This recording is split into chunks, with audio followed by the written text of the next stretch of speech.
Continuando este estudo, neste mês, esta jornada, nós estivemos bem acompanhados. O professor Seganfredo, ele foi nos introduzindo e nos mostrando as páginas deste livro, desta profecia de Ezequiel, sobretudo através de alguns textos que ele elencou e textos que nos ajudam a entender e a compreender a importância do livro. E hoje nós vamos nos dedicar a mais uma parte deste livro, que é Ezequiel 37, de 17 a 28. Você pode pegar a sua Bíblia, abrir aí no livro do profeta Ezequiel, 37, 17 e 28, para que juntos possamos conhecer um pouco mais sobre este livro. E mais uma vez, queremos dar as boas-vindas ao professor Padre Dr. Seganfredo, a quem já queremos externar a nossa gratidão. Bem-vindo, professor Seganfredo. Olá, Padre Rodrigo, todos vocês que nos acompanham aqui no Jornada Bíblica. Sou eu quem agradece por estar já pela terceira vez sendo convidado para esse programa tão importante, no qual os livros da Palavra de Deus são aprofundados. E aproveito também, Seganfredo, para mandar uma saudação especial para todos os nossos professores e também alunos do Instituto São Paulo de Estudos Superiores. Trabalhamos juntos lá no ensino da teologia e como é bom ter lá tantos professores que nos ensinam a entrar no universo das Sagradas Escrituras, que tanto contribui para entender e compreender e fundamentar a nossa fé. Para a gente continuar o nosso estudo de hoje, entramos numa parte bonita do livro de Ezequiel. E aqui existe uma imagem dos ossos ressequidos, né? O profeta que é conduzido em espírito para um vale e ali ele se depara com estes ossos. O que esta imagem, deixada e registrada neste livro, quer nos comunicar? Então, trata-se de uma imagem dramática que fala da situação do povo de Israel no exílio. Com o exílio em 597, mas sobretudo com a segunda parte do exílio 587, na qual Jerusalém foi destruída e o templo foi queimado e destruído, o povo se encontra numa situação de uma profunda crise existencial, porque não há mais a cidade, não há mais o rei davídico, não há mais o rei davídico na terra, né? Não há mais o templo, lugar para apresentar as primícias, para apresentar as oferendas, né? Os sacrifícios. Então, o povo, através essa imagem, ela quer representar essa situação dramática do povo no exílio, né? Ossos, muitos ossos, não apenas esqueletos, mas ossos espalhados, e não apenas ossos espalhados, mas ossos ressequidos, ou seja, não há mais a mínima esperança de um renascimento, de um recomeçar. É uma imagem assim extremamente dramática, essa do Vale de Ossos. É interessante que o livro, e sobretudo aqui, nós vamos encontrar muito a palavra espírito. Nós até falávamos um pouco desta palavra no nosso programa anterior, mas retome esta palavra para nós, a força e o sentido e significado que ela tem dentro deste livro. Então, diante dessa situação dramática, o povo não tem absolutamente condições de recomeçar por si mesmo. É aqui que entra a ação de Javé, ele que pode transformar a morte em vida. E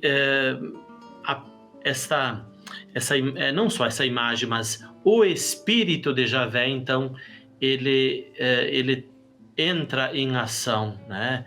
Então, aqui nessa imagem, é o Espírito que pode soprar e fazer com que a vida volte.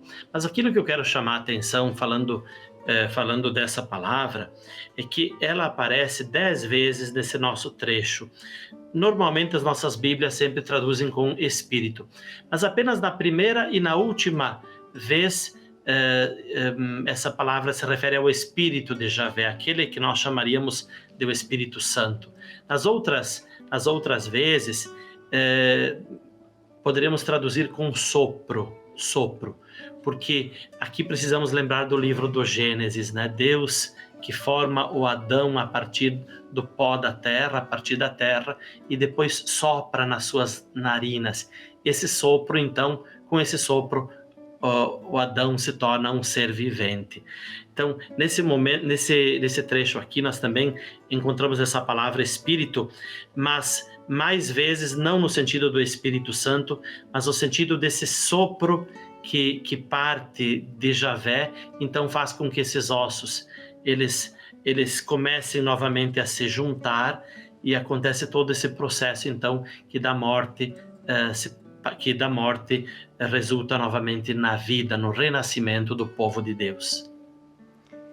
É interessante que se fala também, né, da revivificação destes ossos. Isto pode, às vezes, criar uma certa confusão aí, né, na cabeça, né, do nosso povo. Você poderia atualizar para a gente esta revivificação destes ossos? Então vejam, justamente dizia a imagem dramática do vale de ossos ressequidos, espalhados, mas a partir então do Espírito de Javé, da palavra de Deus profetizada, esses ossos começam a se encontrar um com o outro, e começa a surgir tendões, carne, pele, e então sim o Javé sopra para que possa então haver novamente a vida. É a grande imagem que fala da restauração do povo, o povo que estava vivendo uma situação dramática de morte no exílio, né? Também nesse trecho se fala de túmulos, né? Túmulos, morte, mas Javé ele que pode realizar aquilo que ninguém mais poderia, ele que pode colocar esperança, que pode fazer renascer a esperança para o povo de Israel, que então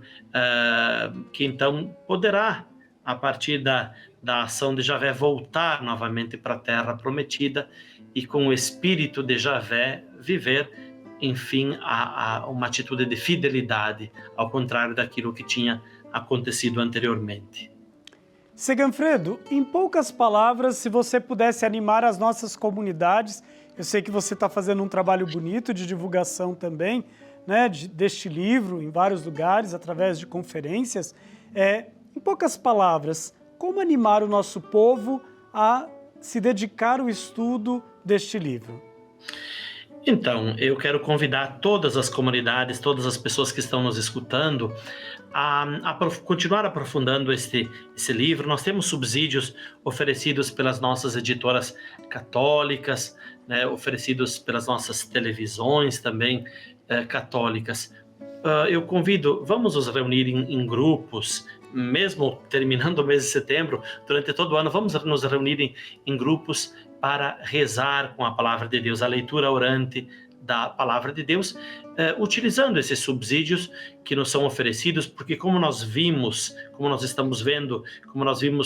em relação ao profeta Ezequiel, são livros difíceis de ler, de rezar, se nós não tivermos chaves de leitura. E a palavra de Deus é aquela que pode dar esperança para a nossa vida, não apenas para a nossa vida individual, mas também para as nossas comunidades e para a vida do nosso povo. Então, não deixemos que esse tesouro permaneça aí esquecido, né? Fica esse grande convite para o nosso povo, para as nossas comunidades. Seganfredo, muito obrigado mais uma vez pela sua presença, e é sempre uma alegria poder contar, né, com a sua contribuição aqui no nosso programa Jornada Bíblica, um caminho de fé e vida. Obrigado, Padre Rodrigo, pela confiança.